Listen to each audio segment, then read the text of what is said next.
आजकल ये भी ट्रेंड चल रहा है वेस्ट में ज़्यादा, अब तो इंडिया में भी धीरे धीरे आ ही जाएगा कि बच्चे नहीं करना, कि हम अपनी मतलब एक पता नहीं कुछ तो टर्म था इसका शॉर्ट फॉर्म में कि बच्चे पैदा मत करो और अपने लिए ज़्यादा जोड़ो, मतलब बच्चे के स्कूल और एक्सपेंडिचर पे मत खर्चा करो। ऐसे कहीं बाहर की फ़िलॉसफी है।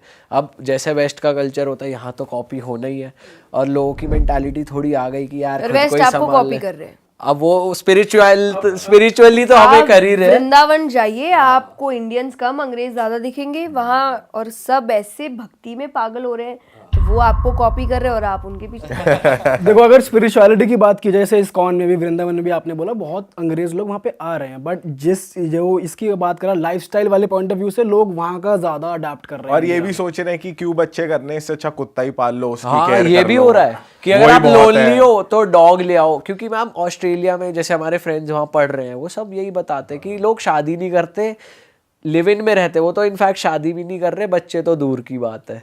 तो ऐसा आपका क्या टेक है पर्सनली, मतलब यंगस्टर्स के लिए, कि क्या? आई थिंक आप एक कमिटमेंट से भाग रहे हो।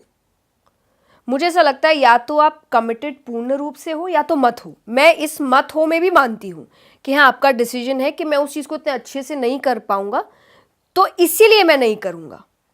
आप डिफेंड मत करो फालतू के रीजंस देकर कि ये ऐसा है, ये वैसा, इसीलिए मैं नहीं करा। नहीं, बोलो मैं कमिटमेंट नहीं दे सकता, मुझे नहीं लगता कि मैं एक बच्चे को इतनी अच्छी परवरिश दे पाऊँ, मैं इतने अच्छे से उसको पाल सकूँ, मैं इसीलिए नहीं पाल रहा। मुझे ये चलेगा कि आप स्ट्रेट फॉरवर्ड होकर सच बताओ कि हाँ, कई लोग जो कहते हैं हम नहीं, शादी हम नहीं कर सकते कि हमको नहीं लगता हम उसको इतने अच्छे से निभा पाएंगे, यू आर बीइंग ऑनेस्ट। पर आप ये बोलो ये ऐसा है, वो ऐसा है, शादी में ये होता है, ये होता है, बहाने मत दीजिए। जो कर रहे हैं बहुत अच्छे से कर रहे हैं, वही वाली बात है, करने वाला हर परिस्थिति में करके निकल जाता है, नहीं करने वालों के पास लाख बहाने हैं कि ये है, तो वो मुझे नहीं अच्छा लगता। हाँ, कई है जो कहे दे कि हाँ नहीं, हम नहीं परवरिश कर सकते, हम शायद उतने समझदार नहीं है, और आई थिंक वो बेटर होता है। क्योंकि अगर आप खुद हील नहीं हुए ना, तो आप बच्चे को भी बहुत ट्रॉमा में रखोगे। ये एक दिक्कत हो जाती है, और कई बार आपको पता भी नहीं होता कि मैं बच्चे के साथ गलत कर रहा हूँ, क्योंकि मेरे खुद के ट्रॉमास हील नहीं हुए अभी तक।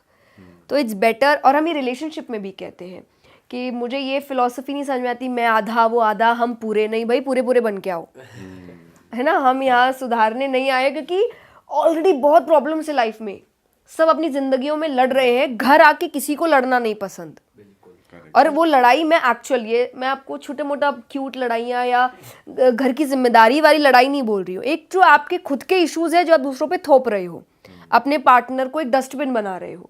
क्योंकि बाहर तो आप चिल्ला नहीं पा रहे, बाहर तो आप गुस्सा नहीं निकाल पा रहे, क्योंकि वो लोग आपको काम दे रहे हैं, कोई पैसा दे रहा है, कोई पावर दे रहा है, तो आप बड़े चुपचाप खड़े उनके सामने, वो पूरा गुस्सा आप घर पे आके निकाल रहे हो। और कोई जेंडर स्पेसिफिक नहीं है, कोई भी निकाल रहा है। औरत मर्द पे निकाल रही है, मर्द औरत पे निकाल रहे हैं, माँ बाप बच्चों पे निकाल रहे हैं, बच्चे माँ बाप पे निकाल रहे हैं। एक फैमिली उनको ऐसी जगह, पहले था फैमिली वो लव स्पेस है कि बाहर से थक के आप घर में आते हो, और आज फैमिली एक लड़ाई स्पेस हो गया कि बाहर का पूरा कचरा घर पे आके उतारो। मैम कई हमारे दोस्त यार ही ऐसे हैं, घर जाने का तो मन ही नहीं करता कि छोड़ना, एक गेड़ी और मार लेते हैं, थोड़ा रात को जाएंगे जब सब सो जाएंगे। एंड आई वुड वांट आप ये बेटर करो। आपको अगर ये अगर हो रहा है, मतलब कुछ इशू है, तो आप उसको बेटर करो। मेरे घर में यही चीज़ थी कि आप हर कुछ समय में एक बार बैठो, हम 4 लोग हैं परिवार में, और चारों एक दूसरे से बात करो कि क्या सही है और क्या गलत है, क्या चीज़ आपको अच्छी नहीं लग रही, क्या चीज़ अच्छी लग रही है। इनडायरेक्टली, जैसे कई बार आप पापा को नहीं बोल सकते, आप मम्मी के थ्रू बोलो कि मम्मी आप पापा का मूड देख के एक बार बात करो कि मुझे पापा की ये चीज़ अच्छी नहीं लगी, उन्होंने मुझे इस तरीके से। कभी पापा है तो आप पापा मम्मी को बोलो मुझे ये चीज़ अच्छी, बट कम्युनिकेट। जो आप रिलेशनशिप में ये बातें कर रहे हो ना, communication is the key, family में भी communication is the key. But मतलब ये वाली बात है कि हमेशा बच्चा ही गलत नहीं है, और ऐसा भी नहीं है कि पेरेंट्स हर बार सही हैं, पेरेंट्स भी गलत हैं कहीं ना कहीं। वो कम्युनिकेट करना पड़ेगा, तभी वो गैप फिल होगा। और मैं क्यों बोल रही हूँ पेरेंट्स गलत है, इंटेंशंस गलत नहीं है। तो बच्चे को है कि नफरत मत पालो, अपनी बात रखो कि देखो आपका तरीका सही नहीं है, मुझे बुरा लग रहा है। अब जैसे माँ बाप चाह रहे बच्चा करियर में आगे बढ़े, पर आप उसको आगे कैसे बढ़ा रहे हो, अरे नालायक है, अरे 1-2 कौड़ी की बुद्धि नहीं है, अरे कोई काम करने वाला नहीं है। अब उनको लग रहा है ये बोलूंगा तो इसको गुस्सा आएगा और ये पढ़ाई करेगा, पर आप नहीं समझ रहे, उसका कॉन्फिडेंस खत्म हो रहा है। सोचते चप्पल मारूंगी पढ़ ले।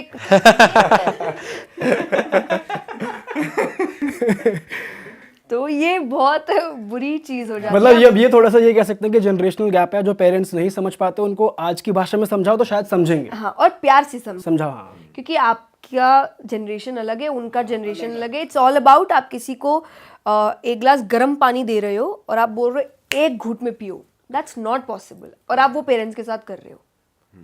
उन्होंने 50 साल एक तरीके से वो जिए हैं और अब अचानक से कोई उनको बोल रहा है आपके सारे तरीके गलत है, आपको चेंज होना है सब, that is just not possible. उनकी आप दुनिया बिखार दे रहे हो कि अरे ये क्या, हमने जिसको चीज़ें मानी और अचानक से कोई आके हमको बोल रहा है जो एज में हमसे छोटा है, जिसको हमने पाला है, और वो आके जब थोड़ा सा ठीक हुआ है तो वो आके बोल रहा है तुम सब गलत मैं सही।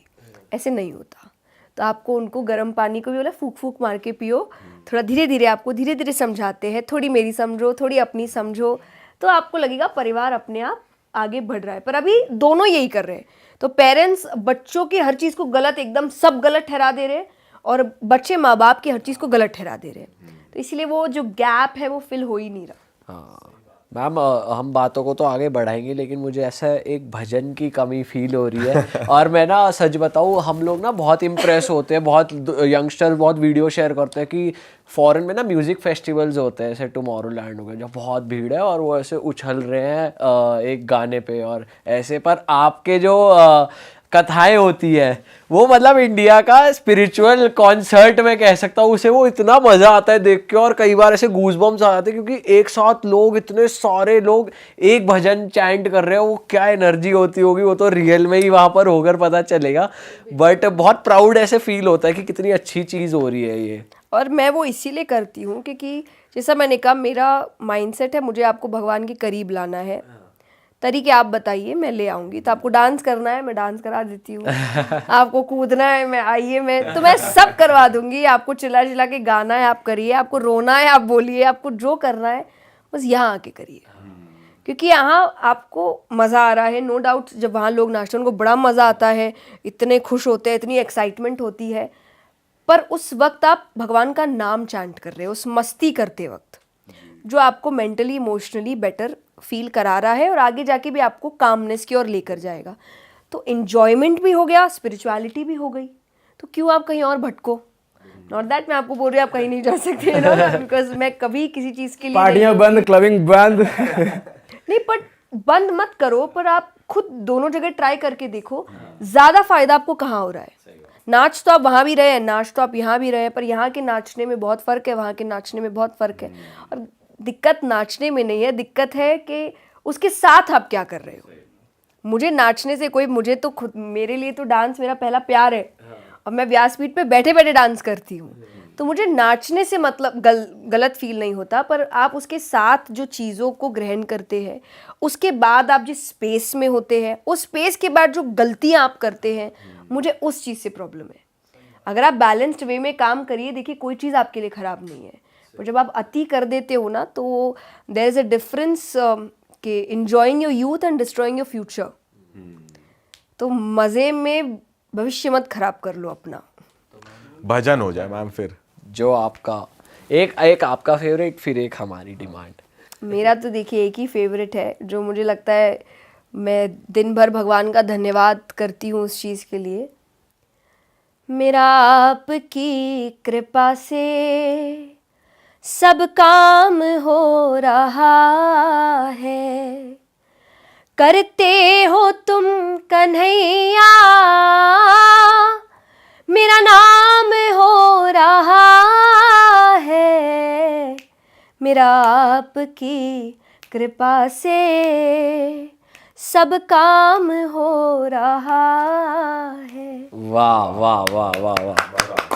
और मैम अभी आपका एक रिसेंट कोलैबोरेशन हुआ है जस्सी भाई के साथ, और वो बिल्कुल जैसे हम अभी ऑफ कैमरा भी बात कर रहे हैं, north pole south pole connection था। पंजाबी में आपने भजन किया, मैं चाहता हूँ अगर 2 लाइनें आप। वो तो देखिए मैं उनके साथ ही गाती हूँ, और प्लस आप उसका ड्रेसअप, एक आपको सर ढकना पड़ता है। ओके। तो मुझे ऐसा लगता है जो चीज़ें, जो रिचुअल्स है, हाँ, वो करनी चाहिए। इज्जत सबकी करिए, और तभी जाके आप किसी और से उम्मीद कर सकते हैं। तो मैं उस वक्त भी जब हम कर रहे थे, मैं बड़ा नर्वस थी। मैंने बोला आप प्लीज़ मुझे बताओ क्या क्या करना है, कैसे करना है। I don't want to ruin it, किसी भी वे में, क्योंकि मुझे देखिए श्रद्धा मेरे लिए हर भगवान के लिए है और मुझे ऐसा लगता है मुझे हर भगवान में अपने भगवान दिखते हैं। सही बात। तो आप कैसे उनकी इज्जत नहीं कर सकते, मुझे ये फील होता है। और इसीलिए जब हमने वो भजन बनाया, वो हर जगह मतलब श्याम बाबा के लिए भी वीडियोस में वो भजन चल रहे हैं, हनुमान जी के लिए भी वो वीडियोस चल रहे हैं, क्योंकि हमने एक तो शब्दों का भी इस तरीके से, और हमने नहीं सॉरी उन्होंने तो उन्होंने ही बनाया इसको, तो शब्दों का भी जो उन्होंने इस्तेमाल किया, इतने प्यारे शब्द जो आपको ऐसा लगता है कि नहीं सबके लिए है, वो किसी एक पर्टिकुलर के लिए नहीं, सबके लिए है। और आप जब भी सुनोगे आपको लगेगा आपके ही भगवान के लिए है ये। तो वो इसीलिए मुझे ऐसा लगता है कि वो इतना अच्छा लोगों को लगा, सबके दिल तक इतना छुआ। तो आप उसको सुनने के लिए यूट्यूब पे जा सकते हैं। चलो जी, उसका लिंक नीचे उसका डिस्क्रिप्शन लिंक में है। यहाँ पे आपको डिस्क्रिप्शन में मिल जाएगा। मैम वैसे वो शूटिंग का एक्सपीरियंस कैसा रहा आपका जस्सी भाई के साथ? कुछ बताओ, सेट्स पे क्या क्या होता था, क्या करते थे? नहीं, हमने तो कुछ ही घंटों में शूट किया उसको, और चंडीगढ़ में ही शूट किया था, वहाँ जो फिल्म सिटी है। पर मुझे तो कुछ भी नहीं पता था, टू बी वेरी ऑनेस्ट। सब कुछ उन्होंने किया, मेरा काम बस आना था। और वहाँ यहाँ तक कि गाना भी वो मुझे आके, और मैं उनको बोल रही हूँ कि आप मुझे भेज दो, मुझे पंजाबी नहीं आती है। वो बोलते आप आइए यहाँ पे, मैं सब करा दूंगा, आप आइए यहाँ पे, मैं सब करा दूंगा।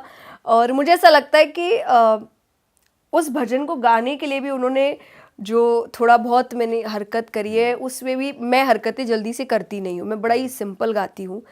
और मैंने उनको ये बोल के रखा था कि मैं कुछ नहीं करने वाली ये सब, और वो तो वहाँ बोले नहीं आपको गाना ही पड़ेगा, वरना हम तो रिकॉर्ड ही नहीं कर रहे इस चीज़ को। तो और पर अब मुझे ऐसा लगता है कि अच्छा हुआ उन्होंने वो सब किया, क्योंकि वो इतना प्यारा साउंड करता है। अरे वाह, आपने ये वीडियो यहाँ तक देख ली भाई, तुमने हमारी मेहनत सफल कर दिया। तुम ही लोग हो असली रियल हिट। और अगर आपको बहुत मज़ा आ रहा है ऐसी क्लिप्स में, ऐसी वीडियोस में, तो फटाफट जाइए प्लेलिस्ट पे, बिंज वॉच कीजिए और सारी वीडियोस देख डालो और मौज काटो। That is it. हम मिलेंगे नए पॉडकास्ट में, नई क्लिप में। Till then bye bye, see you, take care, do subscribe. Best of real talk online. Okay, bye bye.